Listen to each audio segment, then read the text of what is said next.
Hello ವೀಕ್ಷಕರೇ, ಹೊಸ ಶಬ್ದಕ್ಕೆ ಸ್ವಾಗತ. ನಾನು ಅಮೆರಿಕ ಇರಾನ್ ವಿರುದ್ಧ ಹೊಸ ಆರ್ಥಿಕ ದಿಗ್ಬಂಧ ಹೇರಿದೆ.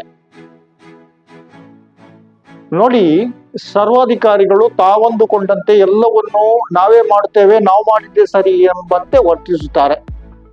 ಅವರ ರಾಜಕೀಯವೇ ಯಾವಾಗಲೂ ಆಗಿರ್ತದೆ. ಈಗ ಅಮೆರಿಕ ಇರಾನ್ ವಿರುದ್ಧ ಹೊಸ ಆರ್ಥಿಕ ದಿಗ್ಬಂಧ ಹೇರಿದೆ. ಇರಾನ್ನ ವಿದೇಶ ಸಚಿವಾಲಯದ ವಕ್ತಾರ ಇಸ್ಮಾಯಿಲ್ ಬಕಾಯಿ, ಇದು ಇರಾನಿಗೆ ಮಾತ್ರ ಬಾಧಕ ಅಲ್ಲ, ಜಗತ್ತಿನ ಎಲ್ಲ ದೇಶಗಳ ವಿರುದ್ಧ ಅಮೆರಿಕ ಯುದ್ಧ ಘೋಷಣೆ ಮಾಡಿದೆ ಎಂದು ಹೇಳಿದ್ದಾರೆ ವಿಶ್ವಸಂಸ್ಥೆಯ ಸಾಮಾನ್ಯ ಸಭೆಯಲ್ಲಿ. ಒಂದು ದೇಶ ಇನ್ನೊಂದು ದೇಶದಲ್ಲಿ ವ್ಯಾಪಾರ ಮಾಡದಂತೆ ತಡೆಯುವುದು ಈ ನಿರ್ಬಂಧಗಳ ಉದ್ದೇಶವಾಗಿದೆ. ಇದರಿಂದ ಆಗ್ತದೆ ಏನು? ಜಾಗತಿಕ ಆರ್ಥಿಕ ಸಮತೋಲನ ಮತ್ತು ಸ್ಥಿರತೆ ಕುಸಿಯುತ್ತದೆ. ವಾಸ್ತವದಲ್ಲಿ ಹೀಗೆ ಮಾಡಲು ಯಾರಿಗೂ ಯಾವ ಅಧಿಕಾರವೂ ಇಲ್ಲ. ಇದು ಅಂತಾರಾಷ್ಟ್ರೀಯ ಕಾನೂನಿನ ಘೋರ ಉಲ್ಲಂಘನೆ ಕೂಡ ಆಗಿದೆ. ವಿಶ್ವಸಂಸ್ಥೆ ಚಾರ್ಟರ್ ಆರ್ಟಿಕಲ್ 2 ಅಧ್ಯಾಯ 1ರಲ್ಲಿ ಸಾರ್ವಭೌಮ ಸಮಾನತೆ ಆಧರಿಸಿದ ಮೂಲಭೂತ ತತ್ವಗಳ ಉಲ್ಲಂಘನೆ ಎಂದು ಆಗುತ್ತೆ. ಇರಾನ್ನ ವಿದೇಶ ಸಚಿವಾಲಯದ ವಕ್ತಾರರು ಹೇಳಿದ್ದು ಕೂಡ ಇದನ್ನೇ. ಜಗತ್ತಿನ ಮೇಲೆ ಪ್ರಭುತ್ವ, ಸರ್ವಾಧಿಕಾರ ಸ್ಥಾಪಿಸುವ ಟ್ರಂಪ್ ಯತ್ನ, ಇದಕ್ಕೆ ಇರಾನ್ ಪ್ರತಿರೋಧ ಒಡ್ಡುತ್ತಲೇ ಬಂದಿದೆ, ಈಗಲೂ ಒಡ್ಡುತ್ತಾ ಇದೆ. ಹಾಗಾಗಿ ಅಮೆರಿಕದ ಆರ್ಥಿಕ ದಿಗ್ಬಂಧ ಇರಾನ್ನ ಮೇಲೆ ಅಂಥ ಪರಿಣಾಮವನ್ನು ಏನೂ ಮಾಡಲಾರದು. ಯಾಕೆಂದ್ರೆ ಈ ಹಿಂದೆ ಅಮೆರಿಕ ಆರ್ಥಿಕ ದಿಗ್ಬಂಧ ಇರಾನ್ನ ಮೇಲೆ ಹೇರಿತ್ತು, ನಿಮಗೂ ಗೊತ್ತು. ಆದರೂ ಈಗಲೂ ಇರಾನ್ ಜಗತ್ತಿನ ಕಣ್ಸೆಳೆಯುವ ಶಕ್ತಿಯಾಗಿ, ಮಿಲಿಟರಿ ಶಕ್ತಿಯಾಗಿ ಈಗಲೂ ನಿಂತಿದೆ. ಅಮೆರಿಕ ಇಸ್ರೇಲ್ಗಳು ಇರಾನ್ನ ಮೇಲೆ ಮಾಡಿದ ದಾಳಿಗೆ ತೀಕ್ಷ್ಣ ಪ್ರತಿದಾಳಿಯನ್ನು ವ್ಯವಸ್ಥಿತವಾಗಿ ನೀಡುವುದು ಮುಂದುವರಿತಲೂ ಇದೆ. ಜನಾಂಗೀಯ ಆಧಾರಿತವೂ ದೇಶಪೂರಿತವೂ ಆದ ರಾಜಕೀಯ. ಇಂತಹ ಸರ್ವಾಧಿಕಾರಿಗಳು ದೇಶದ ಜನವಿಭಾಗವನ್ನು ಮೂರ್ಖರೆಂದು ತಿಳಿದಿದ್ದಾರೆ, ಅಥವಾ ಮೂರ್ಖರನ್ನಾಗಿ ಮಾಡಲು ನೋಡ್ತಾರೆ, ಅಥವಾ ಇವರ ಮನಸ್ಸಿನೊಳಗೆ ಇಡೀ ದೇಶದ ಜನತೆಗಿಂತ ತಾವು ಉನ್ನತರು ಎನ್ನುವಂತ ಕಲ್ಪನೆ ಅಡರಿಕೊಂಡಿದೆ. ವಾಸ್ತವದಲ್ಲಿ ಅವರು ಮಾನವತೆಗೆ ವಿರುದ್ಧವಾಗಿ ನಡೆಯುತ್ತಾರೆ.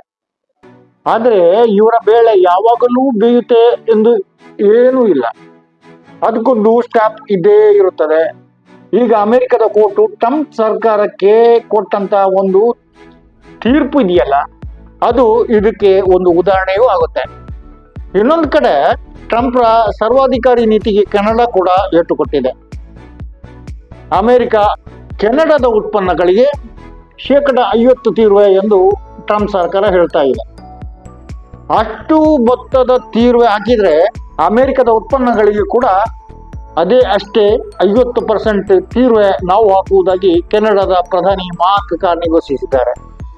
ನೀವು ಹೇಳಿದನ್ನೆಲ್ಲ ಕೇಳಲಿಕ್ಕೆ ನಾವು ಸಿದ್ಧ ಇಲ್ಲ, ನೀವೇನ್ ಮಾಡ್ತೀರೋ ಹಾಗೆ ನಾವು ಮಾಡ್ತೇವೆ ಎಂದು ಈಗ ಅಮೆರಿಕದ ವಿರುದ್ಧ ಮಾತಾಡುವ ಧೈರ್ಯವನ್ನು ಕೆನಡಾ ಕೂಡ ತೋರಿಸ್ತಾ ಇದೆ. ಅಂದರೆ ಅಮೆರಿಕವನ್ನು ಎದುರಿಸಿ ನಿಂತು ಈಗಲೂ ಇತರರಿಗೆ ಮಾದರಿಯಾಗಿರುವುದು ಇರಾನ್ ಎಂಬುದನ್ನು ಇಲ್ಲಿ ಹೇಳಬೇಕಾಗುತ್ತೆ.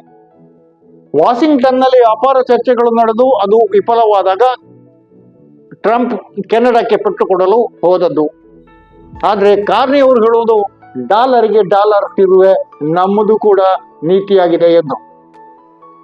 ಈಗಾಗಲೇ ಅಮೆರಿಕಕ್ಕೆ ಹೋಗಿದ್ದ ಕೆನಡಾದ ಪ್ರತಿನಿಧಿಗಳು ಅವರನ್ನು ಒಟ್ಟಾವಕ್ಕೆ ಕರೆಸಿಕೊಂಡಿದ್ದೇನೆ ಎಂದು ಕೂಡ ಕಾರ್ನಿ ಹೇಳಿದ್ದಾರೆ. ಅಂದ್ರೆ ಗದರಿಕೆಗೆ ಬಲವಂತಕ್ಕೆ ಎಂದು ಮಣಿಯುವವರಿಲ್ಲ, ಹಿರಿಯಣ್ಣನಾಗಲು ಜಗತ್ತು ಟ್ರಂಪ್ಗೆ ಬಿಟ್ಟು ಕೊಡುವುದಿಲ್ಲ, ಸೇರಿಗೆ ಒಂದು ಕಾಲು ಸೇರು ಎಂಬಂತೆ ಪ್ರತಿರೋಧಗಳನ್ನ ಅಮೆರಿಕದ ವಿರುದ್ಧ ಜಾಗತಿಕ ದೇಶಗಳು ಒಡ್ತಾ ಇವೆ. ಅದರಲ್ಲಿ ಕೆನಡಾ, ಇರಾನ್ ಕೂಡ ಸೇರಿದೆ. ಡೊನಾಲ್ಡ್ ಟ್ರಂಪ್ ಸರ್ಕಾರದ ದಿಮಾಗಿ ಟೆರರ್ ನೀತಿ, ಇದನ್ನು ಅಮೆರಿಕದ ಕೋರ್ಟೇ ಒಪ್ತಾ ಇಲ್ಲ. ಈಗಾಗಲೇ ಹೇಳಿದಂತೆ ಆ ಘಟನೆ ಏನಂದ್ರೆ, ಅಮೆರಿಕದ ಸ್ಟೇಟ್ ಡಿಪಾರ್ಟ್ಮೆಂಟ್ ಹೊರಡಿಸಿದ ಒಂದು ಆದೇಶವನ್ನು ಕೋರ್ಟ್ ರದ್ದುಪಡಿಸಿತು. ಅಮೆರಿಕದ ಜಿಲ್ಲಾ ಕೋರ್ಟ್ ಒಂದು ರಾಷ್ಟ್ರೀಯತೆಯ ಆಧಾರದಲ್ಲಿ ವಲಸೆ ವೀಸಾದ ಮೇಲೆ ಸಂಪೂರ್ಣ ನಿಷೇಧ ಹೇರುವ ಅಧಿಕಾರ ಅಮೆರಿಕದ ಸರ್ಕಾರಕ್ಕೆ ಇಲ್ಲ ಎಂದು, ಇಂಥ ತೀರ್ಪುಗಳು ಅಮೆರಿಕದ ಕಾನೂನು ವ್ಯವಸ್ಥೆಯ ನೇರ ಉಲ್ಲಂಘನೆ ಎಂದು ಕೋರ್ಟ್ ಬಣ್ಣಿಸಿದೆ. ಇದು ಟ್ರಂಪ್ ಆಡಳಿತದ ಅದರ ನೀತಿಗೆ ದೊಡ್ಡ ಚಾಟಿಯೇಟು. ಟ್ರಂಪ್ರ ಜನಾಂಗೀಯ ತಾರತಮ್ಯ ನೀತಿಗೆ ದೊಡ್ಡ ಬ್ರೇಕ್ ಬಿದ್ದಂಗಾಯ್ತು.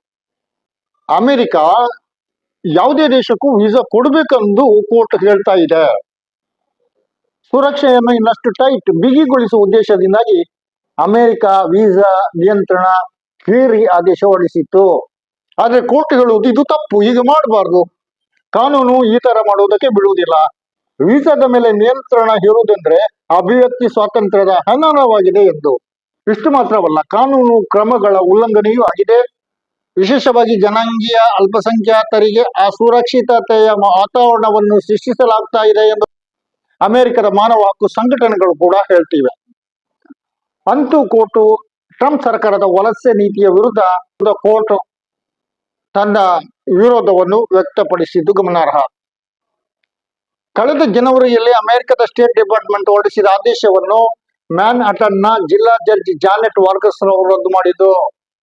ಅಂದ್ರೆ ಕೋರ್ಟ್ ಹೇಳುವುದು ಅಮೆರಿಕದ ಸ್ಟೇಟ್ ಕಾರ್ಯದರ್ಶಿ ಮಾರ್ಕೋ ರೂಬಿಯೋ ಅಥವಾ ಸ್ಟೇಟ್ ಸೆಕ್ರೆಟರಿ ಮಾರ್ಕೋ ರೂಬಿಯೋ ಅವರ ಅಧಿಕಾರ ವ್ಯಾಪ್ತಿಯನ್ನು ಉಲ್ಲಂಘಿಸುವ ಆದೇಶ ಇದ್ದು, ವಲಸೆ ವೀಸಾಕ್ಕೆ ಅಮೆರಿಕ ನಿರ್ಬಂಧ ಹೇರಿದರೆ Brazil, Colombia, Uruguay, Bosnia, Albania, Pakistan, Bangladesh, Africa, ಮಧ್ಯಪ್ರಾಚ್ಯ, ಕೆರಿಬಿಯನ್ ದೇಶಗಳ ಅರ್ಜಿದಾರರಿಗೆ ವೀಸಾ ಸಿಗುವುದಿಲ್ಲ.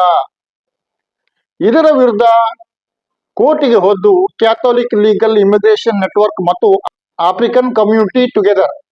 ಅವೀಗ ಕೇಸ್ ಗೆದ್ದಿದೆ. ಸರ್ವಾಧಿಕಾರಿಗಳು ಸೋಲಲೇಬೇಕು ಇಂದಲ್ಲದಿದ್ದರೆ ನಾಳೆ. ವೀಕ್ಷಕರೇ, ನಿಮ್ಮ ಅಭಿಪ್ರಾಯವನ್ನು ತಿಳಿಸಿ. ಇನ್ನೊಂದು ಕಾರ್ಯಕ್ರಮದೊಂದಿಗೆ ಇನ್ನೊಮ್ಮೆ ನಿಮ್ಮ ಮುಂದೆ ಬರುತ್ತೇನೆ. ನಾನು ಅರಪ ಮಂಚಿ. ಜೈ ಹಿಂದ್.